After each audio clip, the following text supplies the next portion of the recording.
कर जोरों विनती करूं, धरूं चरण पर शीश। गुरु राम देवानंद जी महाराज ने दियो नाम बख्शीश। कोटि कोटि सिजदा करूं, कोटि कोटि प्रणाम। चरण कमल में राखियो, मैं बांदी जाम गुलाम।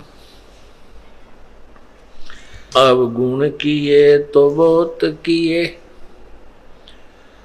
करत न मानी और।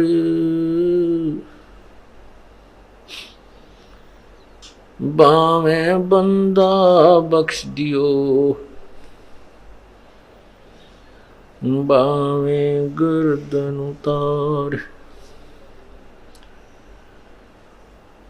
अब गुण मेरे बाप जी, बख्शो गरीब नवाज।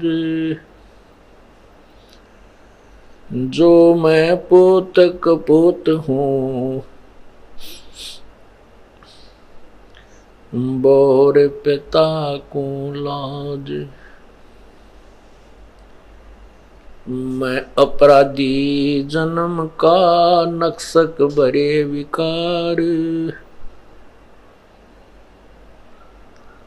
तुम दाता दुख भंजना, मेरी करो संवार। जय इब कै सतगुरु मिले,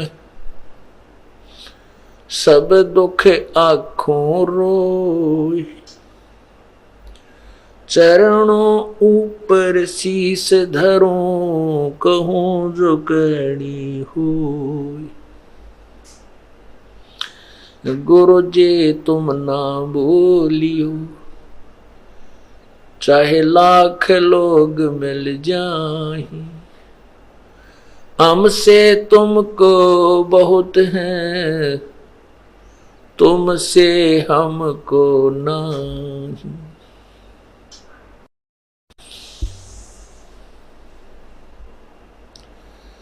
तुम्हारे विसारे क्या बने,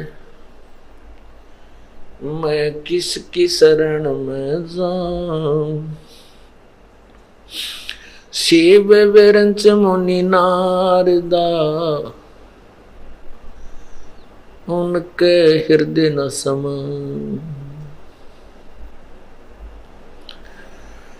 राम रटत कन्या भली, साकट भला न पूत। छेरी के गल गल थना, जिसमें दूध न मूत। राम रटत कोढ़ी भलो, चू चू पड़े जो चाम। ये सुंदर शरीर किस काम का, जिस मुख नाही नाम। राम रटत दारिद्र भलो, टूटी घर की छान। वो सुंदर महल किस काम के, जहां भक्ति नहीं भगवान। मानुष जन्म पाय कर, नहीं रटे हरि नाम। जैसे कुआ जल बिना फिर, बनवाया किस काम।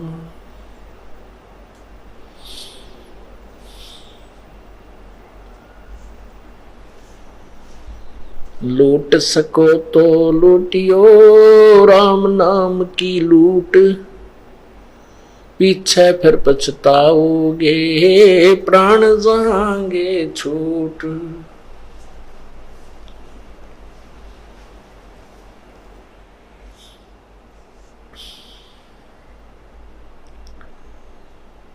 जिन हर की चोरी करी और गए राम गुण भूल,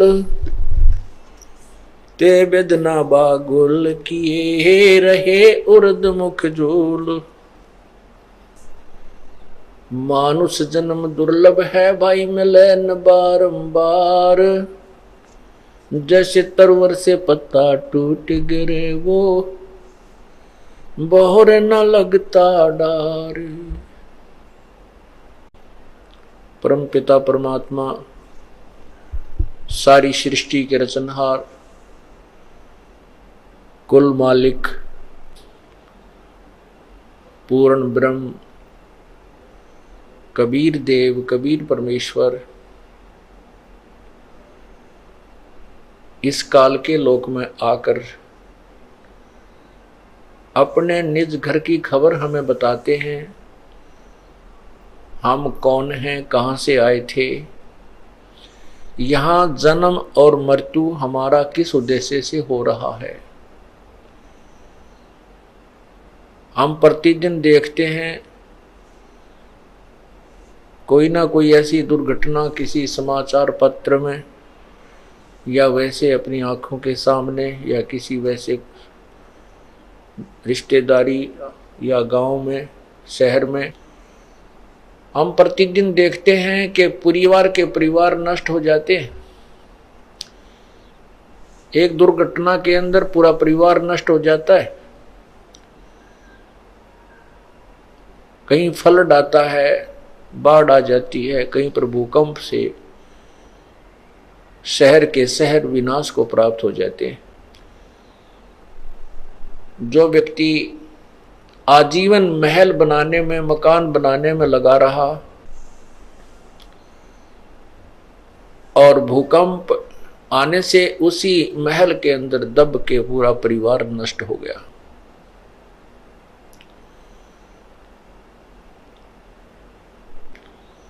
एक व्यक्ति घर से चलता है किसी विशेष काम के लिए और वापस उसी दिन आने की चेष्टा करता है।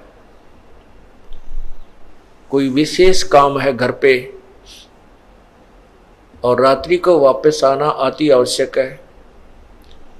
नाइट सर्विस से आने की चेष्टा करता है, इतनी भागो दौड़ करनी पड़ती है और एक्सीडेंट में दुर्घटना को प्राप्त होकर मृत्यु को प्राप्त हो जाता है। उस समय तो इतना भी समय नहीं था कि इस रात को ना पहुंचकर सुबह आ जाऊं, इतनी शीघ्रता लगी हुई थी कि काम बिगड़ जाएगा, मेरा कार्य खराब हो जाएगा, मेरा बिजनेस में कोई नुकसान हो जाएगा या मेरी कोई सर्विस में दिक्कत आ जाएगी, और फिर शरीर ही नहीं रहा। ये क्या कारण है, ऐसा क्यों है? हमारे को किसने ऐसा विवश किया हुआ है कि हम इतने बिजी कर रखे, हम इतने व्यस्त कर रखे और एक पल के बाद पता नहीं कहां के कहां जा मरेंगे, कहां हमारा विनाश होगा और उसके पश्चात क्या होगा।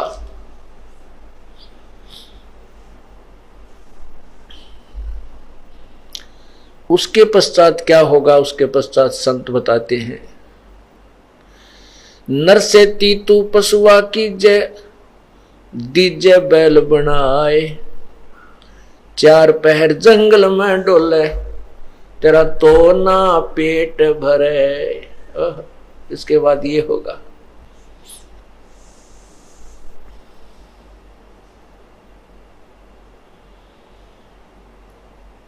इसके पीछे किसका हाथ है कि जो हमें इतना विवश किए हुए है?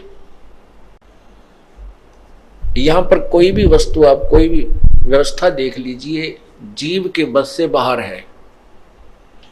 संतान उत्पत्ति करना यह जीव के बस की बात नहीं है कि ना करे। इस काल भगवान ने अपने स्वार्थवश अपनी उदर पूर्ति के लिए ये संसार जितने भी प्राणी हैं इनकी उत्पत्ति वो अपनी उदर पूर्ति के लिए, और साथ में जो इसको साप लगा हुआ है कि 25% प्रतिदिन एक्स्ट्रा जीव उत्पन्न होते हैं, उनको ठिकाने लगाने के लिए और कर्मों का दंड भुगतवाने के लिए 84 लाख योनियों की व्यवस्था कर दी। इसको ये चिंता बनी रहती है कि कोई प्राणी तेरे लोक से निकल ना जाए और तुझे 1 लाख मानव शरीरधारी प्राणी प्रतिदिन खाने को ना मिले। आप देखिएगा,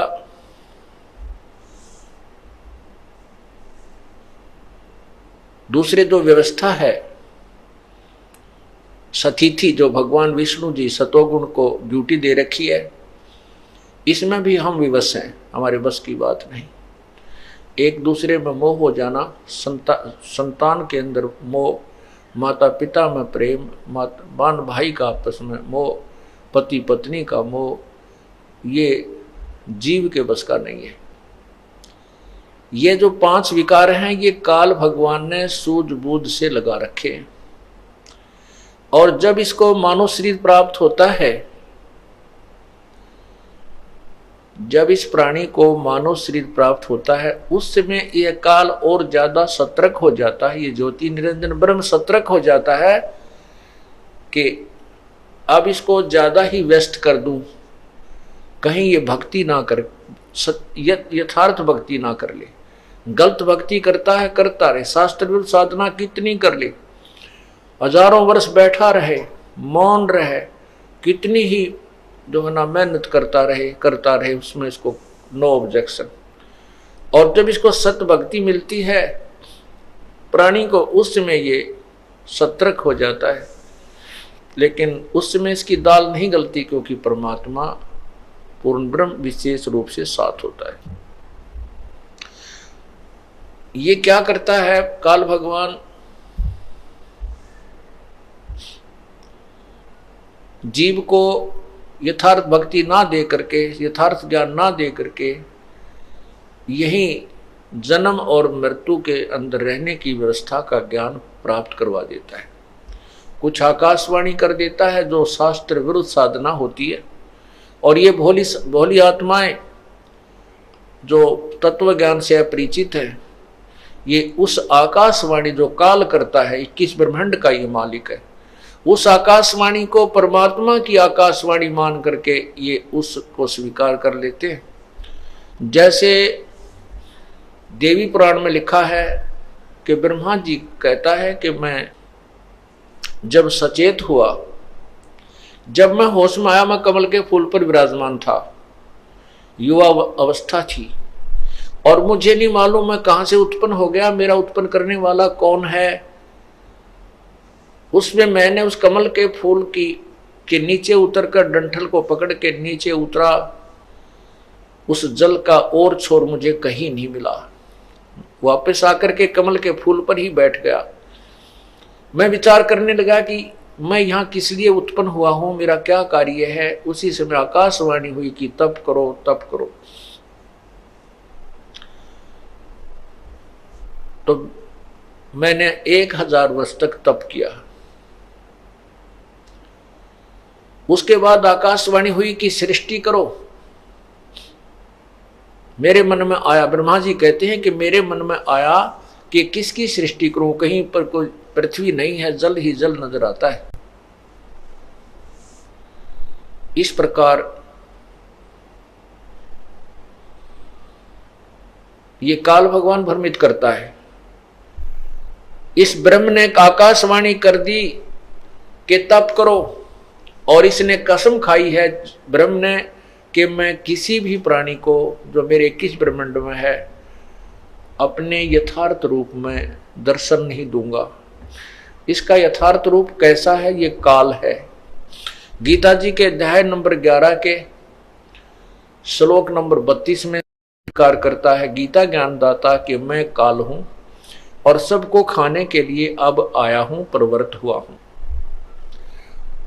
और 11वें अध्याय के 47-48 श्लोक में कहा है कि अर्जुन ये मेरा यथार्थ रूप है, जो रूप मैंने तुझे दिखा, ये विराट रूप, ये मेरा काल रूप। और इस काल के इस रूप के दर्शन न तो वेदों में वर्णित विधि से, न किसी जप से, न तप से, न यज्ञ से, किसी प्रकार से कोई नहीं कर सकता।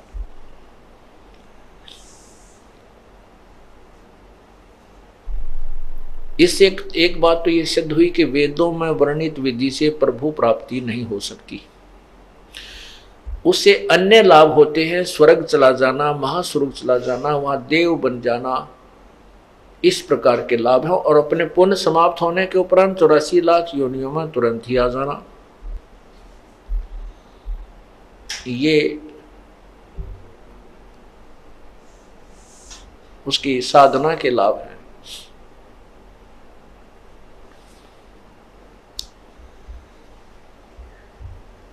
अब वेदों में जो वर्णित, वेदों में जो साधना लिखी है, वो साधना हठ योग नहीं है। किसी भी शास्त्र में जो प्रमाणित शास्त्र है, वेदों में गीता जी चारों पवित्र वेदों का सारांश है। इनमें कहीं भी हठ योग नहीं है कि एक स्थान पर बैठ करके आंखें बंद करके या कोई तप आदि करने के लिए कहीं नहीं कहा। और जैसा कि काल भगवान ने ब्रह्मा जी से कहा कि तप करो तप करो, ये जो शब्द, ये आकाशवाणी ब्रह्मा जी ने परमात्मा की मानी कि पूर्ण परमात्मा, यानी इनको ज्ञान नहीं है ब्रह्मा जी को, ना विष्णु जी को, ना शिव जी को, कि कौन है पूर्ण परमात्मा। ये तो कहते हैं तीनों देवा उसको ध्यावे, निरंजन का ये पार नहीं पावे। ये स्वयं स्वीकार करते हैं कि हमने बहुत साधना की है और हमारे को परमात्मा के दर्शन नहीं हुए, जैसे शिव पुराण में लिखा हुआ है। तो इनको ये पता नहीं कौन है वो परमात्मा। इन्होंने उस आकाशवाणी को प्रभु की आज्ञा मानकर, और फिर बाद में ब्रह्मा जी ने वेद तो बाद में पढ़े हैं। जब सागर मंथन हुआ, सागर मंथन में चारों वेद काल भगवान ने अपने श्वासों के द्वारा, जैसे कंप्यूटर से बाहर फैक्स कर दिया जाता है, मोबाइल टू मोबाइल जैसे मैसेज और ये सब मैटर भी दूसरे मोबाइल में फैक्स कर दिया जाता है, ऐसे काल भगवान ने चारों वेद समुद्र में प्रवेश कर दिए और वो एक सुसज्जित बहुत अच्छी बढ़िया थाली में रखे हुए बाहर आए प्लेट में, ब्रह्मा को प्राप्त हुए। ब्रह्मा जी ने वेदों को पढ़ा। उन अब क्या, कहाँ कैसे ज्ञान बिगड़ गया? वेदों में जो लिखा ज्ञान वो उसमें से ओम नाम ले लिया इन संतों ऋषियों ने, देवताओं ने उसमें से ओम नाम ले लिया। यजुर्वेद अध्याय नंबर 40 के मंत्र 15 में स्पष्ट लिखा है कि ओम नाम है, ओम कर्तु समर कलवे समर और कर्तुम समर। ओम नाम का जाप काम करते करते शमन करो, विशेष कसक के साथ, और अपना परम कर्तव्य समझकर ओम नाम का जाप करो। तो ओम नाम का जाप तो ले लिया इन्होंने वेदों से, और हठ योग तप करना ये ले लिया आकाशवाणी से। दोनों की खिचड़ी बना ली। तप करना शास्त्र विरुद्ध साधना है। शास्त्र विधि को त्याग कर जो मनमानी पूजा करते हैं, साधना करते हैं, आचरण करते हैं, उनको कोई लाभ नहीं होता, ना उनकी गति होती है, ना मोक्ष होता है, और ना ही उनको कोई सुख होता है। और इन तीन चीजों के लिए, तीन वस्तुओं के लिए हम परमात्मा की तलाश खोज करते हैं, उसकी पाने का प्रयत्न करते हैं। इससे तप से क्या होता है? तप से राज राजमद मानम जन्म तीसरे सोकर शवानम। ऋषि लोग हजारों वर्षों तक तप करते थे, उतना ही उसको राज्य मिल जाता था।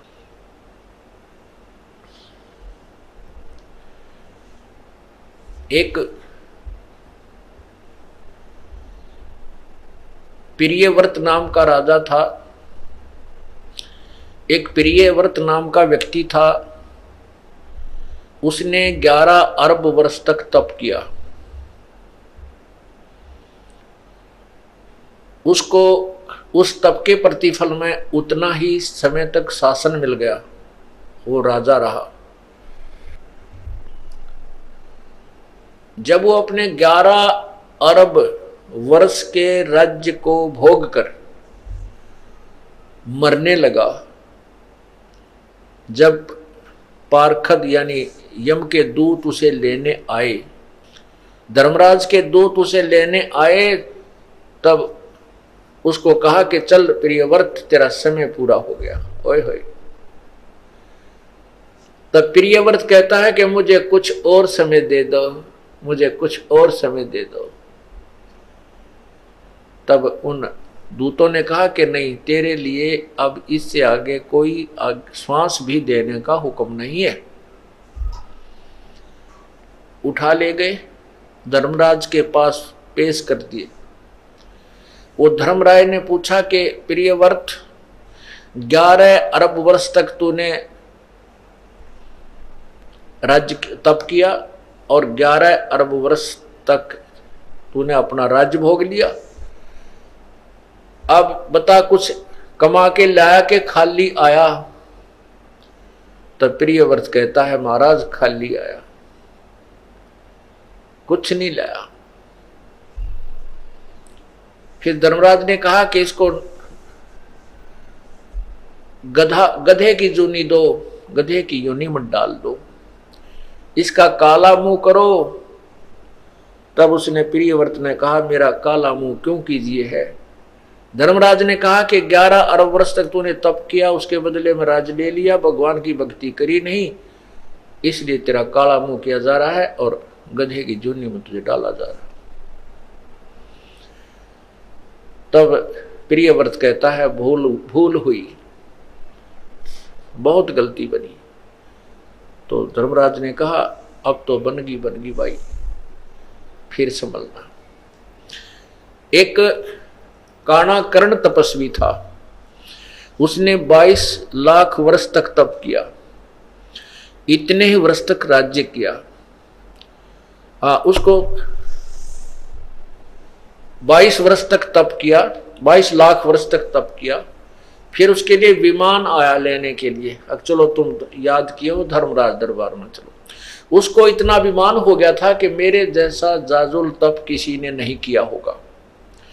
रास्ते में एक पत्थर पर शिला थी, एक पत्थर का बहुत बड़ी पत्थर था, और उसके चारों तरफ उन पार्षदों ने कहा, जो उसको लेने आए थे, वो दूतों ने कहा कि तपस्वी जी, आप इस परशिला के चारों तरफ एक परिक्रमा देकर आओ, ये नियम है।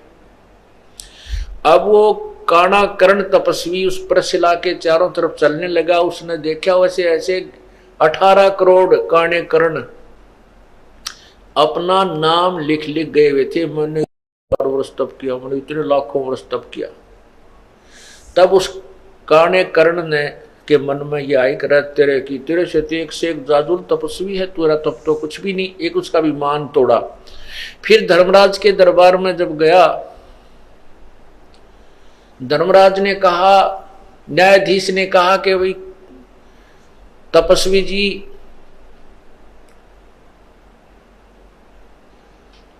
कि तूने इतने वर्ष तक तप किया। कहाँ जी तप किया? कहने लगे कि अब, और इतने वर्ष तक राज्य किया। तो पूछला, कहने लगा धर्मराज के मैं न्याय करूं या रहम करूं, अदल करूं, अदल माने न्याय, अदल करूं या फजल करूं, फजल माने रहम।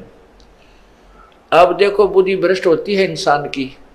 अब क्या मन में आता है उस तपस्वी के कि ये रहम क्यों कराऊं इससे, मैंने तप किया और मैंने ही राज्य प्राप्त किया, अब ये इसमें रहम की क्या आवश्यकता पड़ेगी। कहने लगा न्याय कर, अदल करो। वो कहता है कि मैंने 22 लाख वर्ष तप किया, इतने वर्ष राज्य किया, तो इसमें रहम की क्या आवश्यकता है, आप न्याय करो। तब धर्मराज ने कहा कि जिस टुकड़ी, पत्थर की टुकड़ी के ऊपर बैठकर, जिस पत्थर की शिला पर बैठकर तूने तप किया था, वो किसकी थी, तेरी थी या मेरी थी, बता।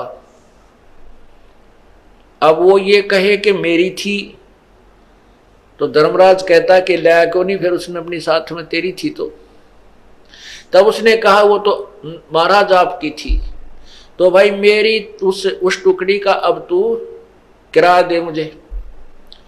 उस टुकड़ी को 22 लाख वर्ष तक अपने सिर पर रख, तब न्याय होगा। तब कहता है रहम करो, अब रहम करो। उन्होंने बोला रहम करो तो मैंने अपने सिर पर रखनी पड़ेगी भाई, यह गलती मैं नहीं कर सकता। उसको सर्प बना दिया और 22 लाख वर्ष तक वो मरता रहा, जीता रहा, और उस टुकड़ी के नीचे उसका वास रहा। तो पुण्यात्माओं, ये तत्व ज्ञान हमें प्राप्त नहीं हुआ था। हम इन ऋषि महर्षियों को और तपस्वियों को, सिद्धों को, छोटे मोटे चमत्कार दिखाने वालों को एक परम संत मान बैठे थे। डिंब करें डूंगर चढ़े अंदर झीनी झोल, जग जाने बंदगी करें ये बोवें सूल बबूल। डंब माने पाखंड करते हैं, दंभ करते हैं। कैसे करते हैं?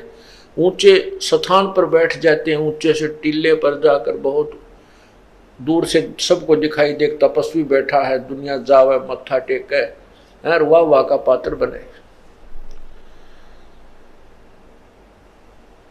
बोली जनता तो ये समझती है कि बड़ा तपस्वी है, बड़ा साधक है, बंदगी कर रहा है, भक्ति कर रहा है। और तत्व ज्ञान से परिचित संत कहता है ये तो अपने आने वाले जीवन में, भविष्य में बबूल के बो रहा है, उन कांटों को बो रहा है जो इसी ने उनके ऊपर चलना पड़ेगा। डंब करे डूंगर चढ़ ये अंदर झीनी झूल, जग जाने बंदगी करे ये बोवें सूल बबूल।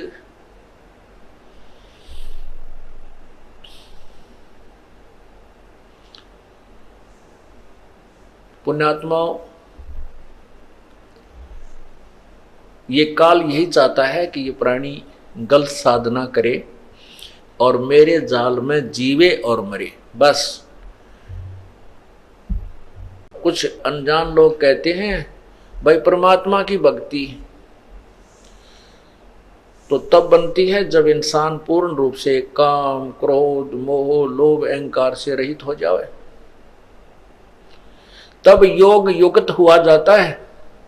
योग युक्त का अर्थ होता है भक्ति में लीन, परमात्मा से संबंध हो सकता है किस समय? जब काम, क्रोध, मोह, लोभ, अहंकार समाप्त हो जाए। तो उसके विषय में बताते हैं, कहते हैं कुरंग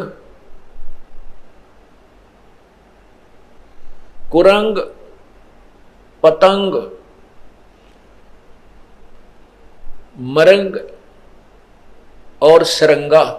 कुरंग, पतंग, भरंग और सरंगा, इंद्री एक ठग्यो तिस अंगा, और तुमरे संग पांचों प्रकाशा, योग युगत की झूठी आशा।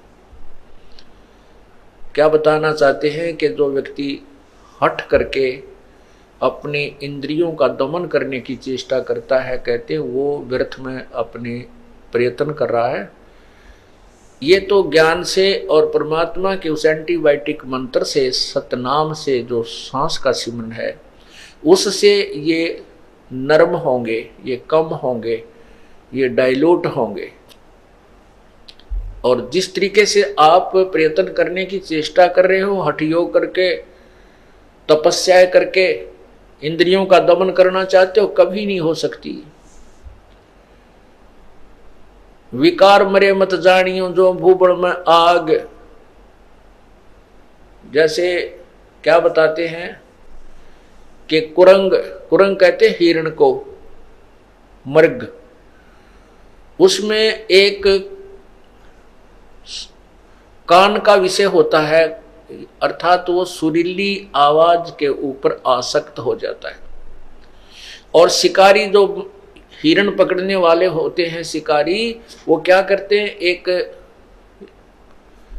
जो यंत्र से, एक वादक यंत्र, बाजे में एक ऐसी आवाज निकालते हैं जो मृग को पसंद होती है, और उस शब्द के कारण इतना विवश हो जाता है, वो इतना जो है लाचार हो जाता है कि अपने आप जिस साइड से वो धुन आ रही है शब्द की, उसकी तरफ चल पड़ता है। ऐसे और शिकारी के पास आकर के ऐसे मुख रख देता है उस वादक यंत्र के पास में,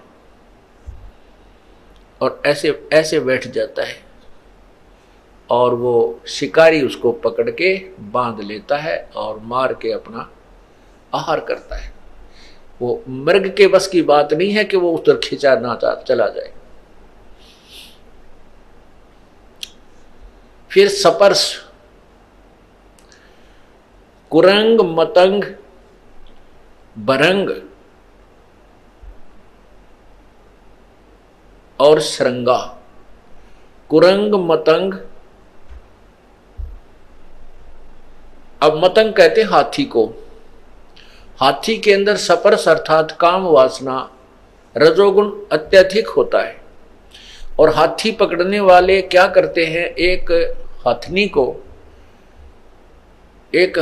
को ट्रेंड कर लेते हैं और एक जंगल में एक गड्ढा, लंबा चौड़ा गड्ढा खोद देते हैं, उसके ऊपर छत देते थे पतली पतली लकड़ियों की, और उसके ऊपर फूस डाल करके, मिट्टी डाल करके और घास डाल देते हैं। ऐसा कर देते हैं जैसे अलग से पहचान नजर नहीं आती कि यहाँ कोई गड्ढा है उस पर छत दी हुई। और उस ट्रेंड की हुई उस प्रशिक्षित हथनी को हाथियों के झुंड में छोड़ दिया जाता है। वो सीधी ट्रेंड होती है, सीधी वहां पहुंच जाती है और वहां हाथियों से स्पर्श करती है, अर्थात उनके शरीर से शरीर अपना टच करती है, उनको वासना के लिए प्रेरित कर देती है।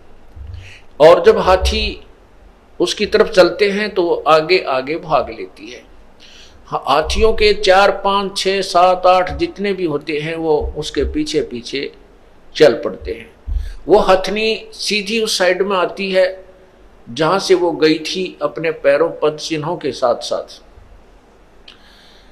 और वो सीधी आती है, हाथी उसके पीछे भाग रहे होते हैं। वो ट्रेंड होती है कि वो एक बार उस गड्ढे से थोड़ा सा उल्टा होकर के ऐसे घूमती है, फिर दूर से हट के फिर उसी साइड पर भाग लेती है।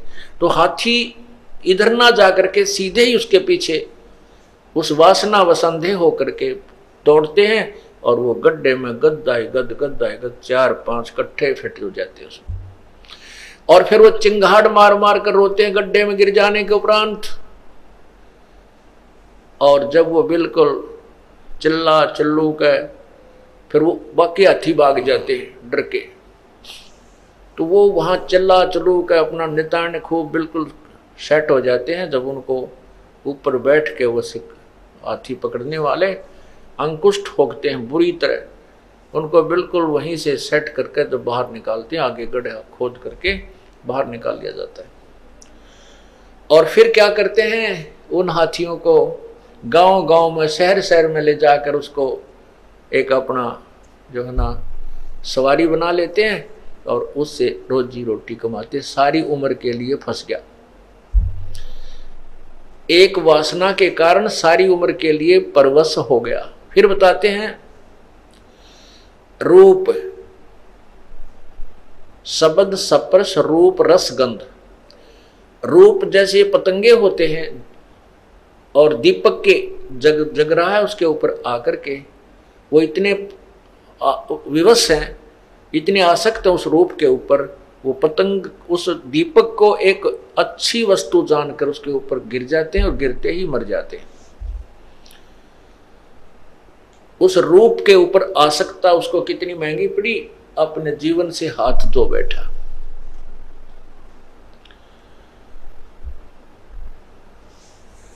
अब रस, जीभ का स्वाद।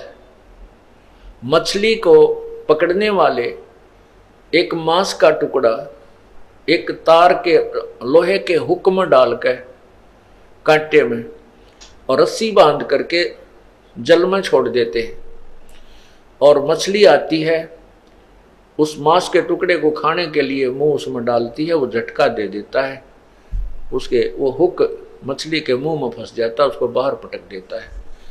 अब उस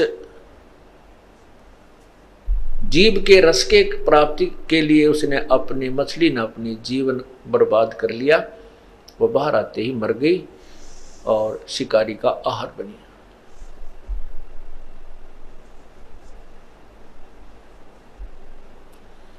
अब गंध, महक, इसके लिए भंवरा विवश होता है, भंवरा, और वो फूल पर बैठ जाता है और शाम के समय वो इतना वो आसक्त होता है कि उस पर उठा नहीं जाता उस सुगंध को छोड़कर, और वो फूल बंद हो जाता है, भंवरा वहीं पर मर जाता है रात्रि में।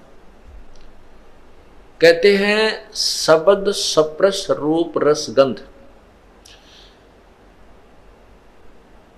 क्या बताते हैं कि कुरंग मतंग पतंग भरंग और सरंगा है, इंद्री एक अठ्ठ्योतीस अंगा, तुमरे संग पांचों पर कासा, और ये योग युगत की भाई झूठी आशा। ये तुम्हारी बनावटी बातें, तुम्हारे साथ तो ये 500 विकार इकट्ठे ला रखे और उनमें एक एक विकार के कारण उन प्राणियों की जान चली गई, वो नहीं हट सके, उनको नहीं त्याग सके, वो इतने विवश हैं, और आपके साथ तो काल ने 500 जोड़ दिए। ये योग युगत की झूठी आशा। कहते हैं विकार मरे मत जानियो जो भूबल में आग, जैसे राख के अंदर अग्नि का अंगार दबा दिया जाता है और ऊपर से वो ऐसी बन जाती है वो राख ऐस कि जैसे ये बिल्कुल गर्म नहीं है और इसमें कोई आग नहीं है, ऐसे हाथ रख के देख ले तो भी महसूस नहीं होती, ऐसे लगते हैं जैसे ये तो बिल्कुल ठंडा हो गया।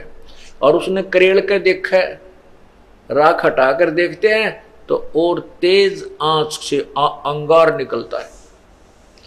कहते हैं विकार मरे मत जानियो जो भूबल में आग, जैसे भगवान शिव को सती पार्वती जी ने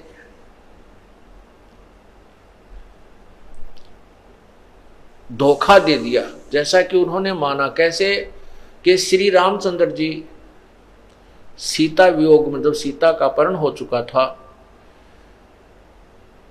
तो रामचंद्र जी बहुत बुरी तरह पछाड़ खा खा कर रो रहे थे, डकरा रहे थे, पशुओं से पक्षियों से पूछ रहे थे मेरी सीता देखी, मेरी सीता देखी, कहाँ गई, किसने। तो ऊपर से भगवान शिव और पार्वती बैठे थे, भगवान शिव ने उनको प्रणाम किया श्री रामचंद्र जी को। पार्वती ने कहा कि आप किसको प्रणाम कर रहे हो, आप तो महादेवों के देव हो। तो उसने कहा कि ये सामने भगवान विष्णु अवतार हैं, ये मेरे बड़े भाई हैं, उनको प्रणाम कर रहा हूं। वो कहने लगी ये भगवान है? कहा ये भगवान है। पार्वती बोली कि मैं नहीं मानू, भगवान और रो रहा है, भगवान रोते हैं कभी? तो भगवान शिव ने कहा कि इनकी पत्नी ये लीला करने आए हुए हैं, इनका यहाँ ऐसे ऐसे जन्म है और इनकी पत्नी को कोई उठा ले गया है, उसके वियोग में रो रहे हैं, सीता के वियोग। तो पार्वती जी के मन में ये बात आई कि मैं इनकी परीक्षा लूंगी। भगवान शिव से कहा कि मैं श्री रामचंद्र जी की परीक्षा लूंगी, मैं सीता रूप बनाऊंगी, इनके सामने जाऊंगी, यदि मुझे पहचान लेंगे मैं पार्वती हूं तो मैं इन्हें भगवान मान लूंगी, अन्यथा नहीं। भगवान शिव ने कहा कि यह गलती मत कीजिए, तुम मेरे काम की नहीं रहेगी। तब तो उन्होंने कह दिया अच्छा जी मैं नहीं परीक्षा लूंगी, लेकिन भगवान शिव का इधर उधर होते ही उसने तुरंत सीता रूप बनाया और श्री रामचंद्र जी के सामने पहुंच गए। तब रामचंद्र जी ने कहा कि हे दक्ष पुत्री, आप यहां कैसे आए, भगवान शिव को कहां छोड़ाए? बड़ी शर्मिंदा हुई और कहा कि आप सचमुच भगवान हो, प्रभु हो, आपने मुझे पहचान लिया। अब पुण्यात्माओं यहां पर देखना, गीता जी में लिखा है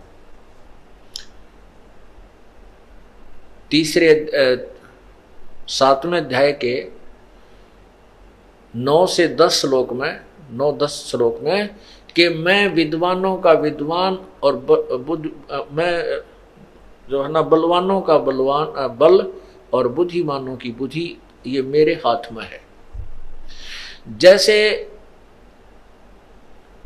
श्री रामचंद्र जी को अपनी पत्नी के विषय में तो पता नहीं, उसको कौन उठा ले गया, और सीता को पहचान लिया ना, उस क्या नाम है, पार्वती जी को पहचान लिया कि तू सीता नहीं है, पार्वती है। ये ऐसा ये क्या कहानी है? अब पहले तो ये संत ऋषि जन कह दिया करते तो लीला कर रहे थे। या क्या लीला थी भाई? ये कोई नाटक कर रहे थे कि भाई ऐसे करना ही था, बुरा हाल हो रहा है, रो रहे हैं? नहीं, ये काल के हाथ में रिमोट है। जब चाहे ब्रह्मा विष्णु महेश सभी प्राणियों की बुद्धि को ऑफ कर देता है, जब चाहे ऑन कर देता है। भगवान राम की बुद्धि ऑफ कर रखी थी, और जब पार्वती परीक्षा लेने गई तो उसकी बुद्धि को ऑन कर दिया काल ने, इस ब्रह्म ने, जो ब्रह्मा विष्णु महेश के पिता हैं। और उधर से जब महाभारत के युद्ध में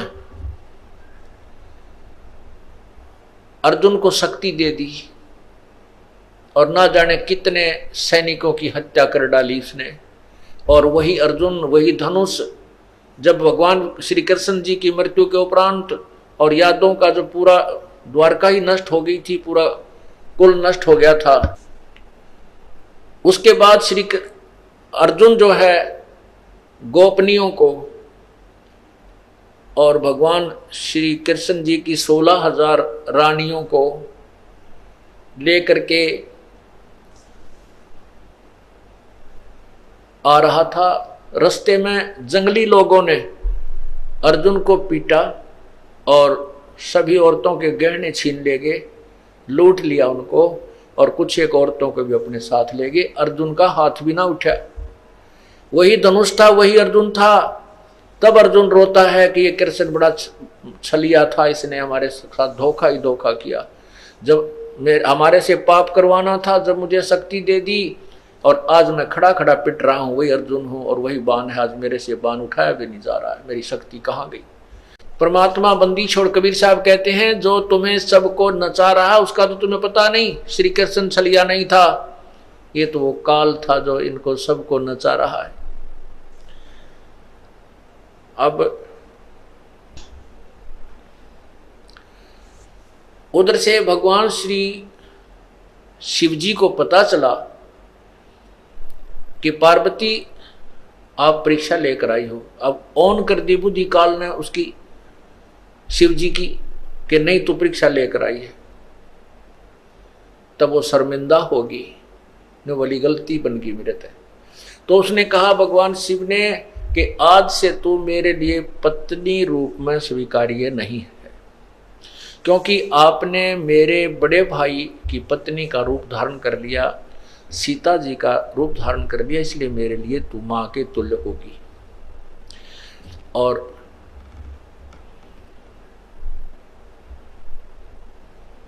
उससे बोलना, बातें करना बंद कर दिया।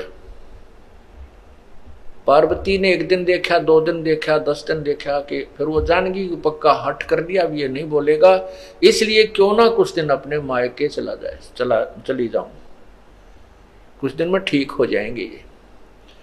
अब मायके गई तो वहां क्या देखा? वहां देखा कि राजा दक्ष, उनके पिताजी ने एक यज्ञ कर रखी है। उस यज्ञ में सभी को आमंत्रित किया है, ब्रह्मा को, विष्णु को, लेकिन शिव को नहीं बुलाया। अन्य देवता भी बुला रखे।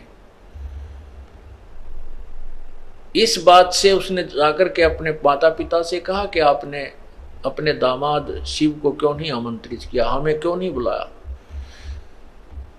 तो राजा दक्ष ने कहा कि तूने हमारी मर्जी के विरुद्ध शादी की थी, आपने मेरी बेइज्जती की थी। एक गले में नाग डाला हुआ व्यक्ति यहाँ आया, मेरी हंसी करवा दी, और तू मेरी जो ना मर्जी के विरुद्ध, मेरी इच्छा के विरुद्ध सब इच्छा से शादी की थी। तो ऐसे व्यक्तियों को कि मुझे जरूरत थी, तू आई क्यों, तुझे बुलाया किसने? इससे क्षुब्ध होकर के उधर से देखा कि श्री भगवान शंकर मेरे से बात नहीं करेंगे। दोनों तरफ से हिसाब ला करके पार्वती ने सोचा कि राजा दक्ष को भी मजा चखाती हूँ, इसकी यज्ञ को नष्ट करवाती हूँ, भ्रष्ट करती हूँ, हवन कुंड, बहुत बड़े बड़े हवन कुंड, उसमें नरी लकड़ी घेर कर ऊपर तो ये सभा सभा करनी है, चारों तरफ बैठ जा करते, राजा की यज्ञ करते थे, डूंडा ठा देते, कौन सा गर्ते डालना था, तो नरा घी घेरो थे, पूरा भट्ट बड़ा था। तो पार्वती जी ने उसके अंदर छलांग लगा दी, अपना जीवन लीला समाप्त कर दी, आत्महत्या कर ली। उधर से जब श्री शंकर जी को पता चला, भगवान शिव को पता चला, तो वो आए और राजा दक्ष का सिर काट दिया। उधर से फिर उसको एक बकरे का सिर लगा दिया। काफी प्रार्थना से लंबी कहानी है। हम जो विषय अपना आज सब्जेक्ट है, हम उसी पर चलते हैं। आज का जो सत्संग का विषय है, उसके बाद क्या होता है कि भगवान श्री शिव जी ने देखा कि पार्वती कहाँ है, कौन से कुंड में गिरी है, तो उन्होंने उसमें गिरते ही तुरंत ही उसको अधजली सी वह जल गई थी, लेकिन कंकाल शेष रह गए थे, उसको बाहर निकाल दिया था। बाहर पड़ी थी वो हड्डियां, अस्थियां शीघ्र ही बाहर निकाल दिया था, लेकिन वो जल चुकी थी, समाप्त हो गई थी, अस्थि शेष थी। तो भगवान शिव जी ने उस पार्वती जी की, सती जी की उस अस्थियों को पार्वती समझ के, इतना मोह, ओए होए, काम क्रोध मोह लोभ अहंकार, लोभ मोह, ये मोह प्रमाण देते हैं मोह कितना प्रबल होता है। भगवान शिव ने उस पार्वती के कंकाल को, हड्डियों को सीने से लगाया ऐसे, और 10,000 वर्ष तक उनको लिए फिरता रहा जंगल में, इधर उधर, उसको पार्वती समझ के। ऐसे पागलों जैसा हाल हो गया भगवान शिव का। तब कहते हैं भगवान विष्णु ने सुदर्शन चक्कर मार के और पार्वती जी के कंकाल के टुकड़े टुकड़े किए, कि जब ये टुकड़े टुकड़े नष्ट नहीं होगा शरीर, तब तक भगवान शिव का मोह इससे भंग नहीं होगा। तो जहाँ पर आंख गिरी, वहाँ जहाँ आंखों वाले स्थान गिरा हड्डी ही, वो तो नैना देवी बना दिया मंदिर। जहाँ पर धड़ गिरी, वहाँ पर वैष्णो देवी का मंदिर बना दिया। ऐसे ये मंदिरों की स्थापना हुई। अब इसमें काफी सत्संग में बहुत सा निर्णय आपको मिलेगा। अब जैसे नैना देवी का मंदिर क्यों बना, वैष्णो देवी का मंदिर कैसे बना, जहां पर भगवान शिव के, पार्वती जी के जो अस्थियां थी, उसका धड़ गिरा था नीचे का हिस्सा, उसको वहीं पर जमीन में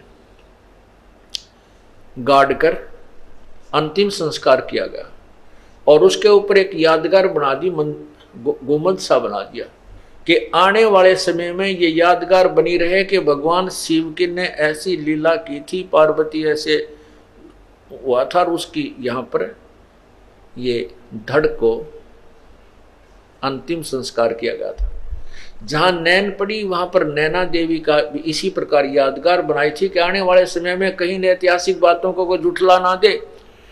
अब उसकी पूजाएं शुरू होगी। वो एक मात्र यादगार है, वहां पूजा करने से कोई लाभ नहीं होता। अब क्या होता है, अब भगवान शिव का वो मोह भंग हुआ कि तू तो अस्थियां लिया फिर रहा था, ये तो पार्वती नहीं थी। फिर उसके मन में आया कि देख तेरे साथ कैसी समस्या ही, कि एक वासना तेरे अंदर, जो काम रूप है, जो काम तेरे अंदर है, वासना है, स्त्री की इच्छा जो है, इसके कारण ही तो मैंने विवाह किया, और विवाह किया तो मेरे साथ धोखा किया पार्वती ने, मेरे से झूठ बोला, पीछे से जाकर उसने सीता का रूप बना। मैं सबसे प्रिय समझता था इसको कि ये मेरे सामने कभी झूठ नहीं बोलती, उसने मुझे धोखा दे दिया।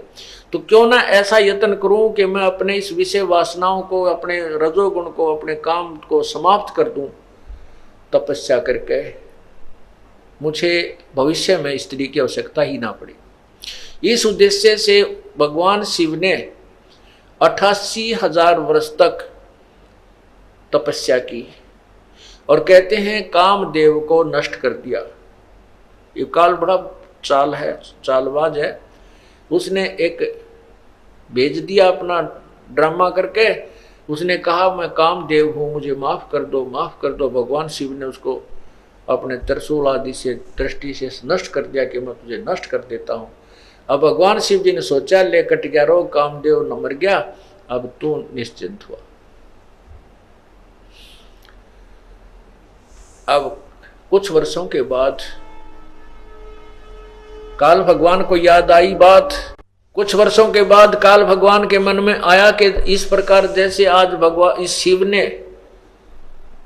साधना करके और ये मान लिया है कि मैंने अपनी वासनाओं को नष्ट कर दिया, आने वाले समय में इसकी देखा देखी और भी कोई ना कोई ऐसे बैठ जाएंगे, और ये ऐसे बैठने लगे तो तेरा काम बंद हो जाएगा, क्योंकि संतान उत्पत्ति होगी नहीं, तू खाएगा कहाँ से। इसको ये चिंता और लगी रहती है। उसी समय रिमोट से, क्योंकि 21 ब्रह्मांड के जितने भी प्राणी हैं और जिनके हेड ऑफ द डिपार्टमेंट से, उन सब के रिमोट इसके हाथ में। तो इसने उसी समय अपने प्रेरणा से शंकर भगवान के मन में ये प्रेरणा पैदा कर दी कि कहते हैं जब सागर मंथन हुआ था तीसरी बार, उसमें एक अमृत का कलश निकला था, एक मदिरा का कलश निकला था। राक्षसों ने अमृत का कलश ले लिया था और भगवान विष्णु ने एक मोहनी, एक स्त्री का, सुंदर स्त्री का रूप बना करके और राक्षसों को अपनी तरफ आकर्षित करके, धोखा दे करके वो कलश बदल दिया था। शराब का तो उनको दे दिया था, अमृत का उठा लाई थी। तो उनके मन में आती है, भगवान शंकर के मन में ये आई कि उस समय भगवान विष्णु लड़की के रूप में, स्त्री के रूप में कितने सुंदर लग रहे होंगे। आज मैं चल के उनके पास, विष्णु जी के पास चल के उनसे प्रार्थना करता हूं कि आप अपना वो रूप बनाइए, दिखाइए मुझे जो आपने सागर मंथन के समय राक्षसों को धोखा देने के लिए बनाया था, स्त्री रूप बनाइए। क्योंकि उस समय मैंने विष को ग्रहण कर लिया था और मुझे नशा बन गया था, मैं नहीं देख पाया था। इतना विचार करके भगवान शंकर जी विष्णु जी के द्वार पर जाकर बैठ गए। आओ भगत हुई, प्रणाम हुआ, पूछा कैसे आना हुआ महादेव। तब भगवान शिव ने कहा कि भगवान आज मैं आपके पास एक विशेष कार्य से आया हूं। मैंने सुना है कि आपने जब राक्षसों से वो अमृत का कलश छीना, वापस लिया और मदिरा का उनको दिया, तो आपने स्त्री रूप बनाया था और मैं उसको देख नहीं सका क्योंकि मैंने वो विष ग्रहण कर लिया था। आज मैं आपका वो रूप देखना चाहता हूं, मुझे एक बार वो स्त्री रूप बनाकर दिखाइए। और भगवान विष्णु जी कहने लगे भोलेनाथ, वो तो कोई मजबूरी थी, कोई समय था, अब बता मुझे शर्म नहीं आओगी, मैं लड़की बन के खड़ा हूं तेरे सामने। भगवान शिव जी कहने लगे मैं बैठ गया आपके द्वार पर और जब तक मुझे रूप नहीं दिखाओगे मैं नहीं जाऊं। भगवान विष्णु को पता था कि ये भगवान तो भाई 88,000 वर्ष तक तप करके आए और यहाँ बैठ गया, ये उठे कोई ना मन माने 10,000 वर्ष तक, तो इससे भी पीछा छुटवाना आवश्यक है। ऐसे ही बात बूत करके, मजाक मजू करके और घर अपने महल की तरफ चले गए। भगवान बैठो भोलेनाथ अभी आता हूं मैं। तो वहां से अंतर्ध्यान होकर के भगवान शिव अकेले बैठे थे बाहर बरंडे में और सामने बहुत सुंदर बाग था, वन था। थोड़ी सी दूरी पर भगवान विष्णु ने सुंदर लड़की का रूप बनाया, अर्धनग्न शरीर उसका, और भगवान शिव ने इधर देखा, कोई नहीं देख रहा है तो उठकर चल भाग लिए उस लड़की के पीछे। और भगवान शिव जी और विष्णु जी जो स्त्री रूप में था वो थोड़ा सा और माड़ी सी स्पीड पकड़ के आगे को चलने लगे। आखिर में भगवान शिव ने दौड़ के उसका हाथ पकड़ दिया। तब तक भगवान शिव की बहुत बुरी हालत हो चुकी थी, जो यहाँ वर्णन भी नहीं की जा सकती, उनके इतिहास में लिखा है। उसी समय भगवान विष्णु जी ने अपने विष्णु रूप बना लिया। जब उनके मुंह की तरफ देख कर ये सती थी, तो भगवान विष्णु ने कहा कि ऐसे मूर्ख बनाया था जैसे आपको बना दिया, राक्षसों को मैंने ऐसे मूर्ख बनाया था। अब यहां परमात्मा क्या कहना चाहते हैं बंदी छोड़ कबीर साहब जी? कहते हैं जैसे अग्न काष्ठ के माही है व्यापक पर दिखे नाही, ऐसे कामदेव पर चंडा व्यापक सकल दीप नो खंडा। जैसे लकड़ी में आग है लेकिन दिखाई नहीं देती, और जब ही इसको तिल्ली लगाई जाएगी तो ये अग्नि रूप धारण कर लेगी।